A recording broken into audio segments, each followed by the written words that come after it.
Thanks, Judy. And let's take a look at your Caribbean report for tonight.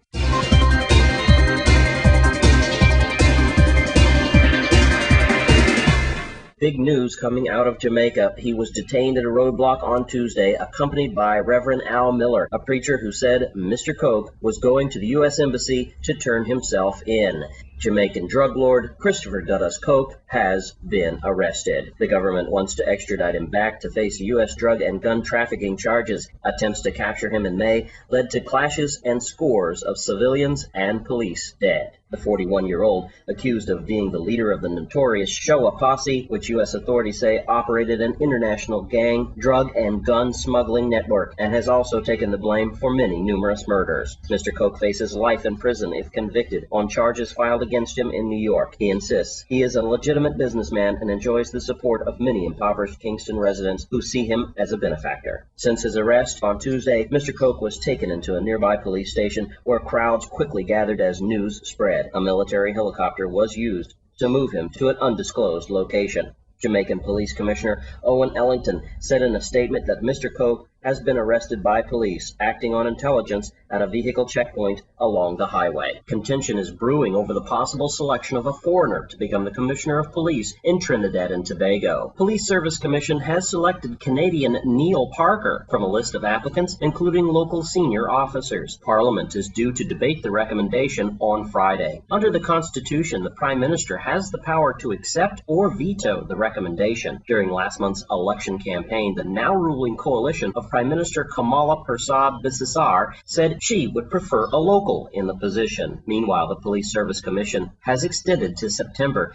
in the tenure of Acting Commissioner James Filbert. And the Prime Minister of Antigua and Barbuda has rejected claims that his country is accepting aid from Japan in exchange for support of the International Whaling Commission. The IWC is this week holding its annual meeting, which is considering suspending a global hunting ban. The fact of the matter is, we're not selling our souls anywhere or to anybody, said Prime Minister Baldwin Spencer. The IWC's meeting in Morocco is being chaired by Antigua and Barbuda's Anthony Liverpool. And finally tonight in San Juan, Puerto Rico, nearly 3,000 students have ratified an agreement to end a strike that has paralyzed the University of Puerto Rico for 2 months. Students from 11 campuses met on Monday to approve the deal worked out last week by the negotiators for the students and the university trustees. The agreement says that there will be no fee increase in the next academic term and no summary punishments for the strikers. The students began the strike to fight proposals of budget cuts, fee increases, and other issues. A unanimous ratification vote means that the public universities' campuses can reopen.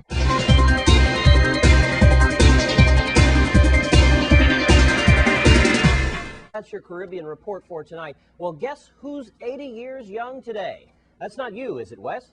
No, not yet. It's not me, Jerome. You're right. It is, though, our senior correspondent, Lee Carle.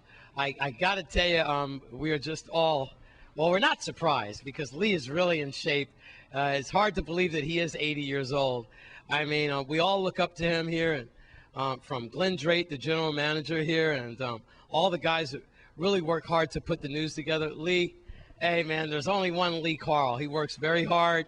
You know, his journalistic career goes all the way back to Long Island. What is he, a freshwater Yankee? But Lee's been around for a while. We understand that Addie Otley today treated Lee to some carrot cake on the job, and the senators, I understand Roosevelt David's, former Senator Roosevelt David's wife, made Lee a carrot cake, and he was treated. He's probably still being treated tonight.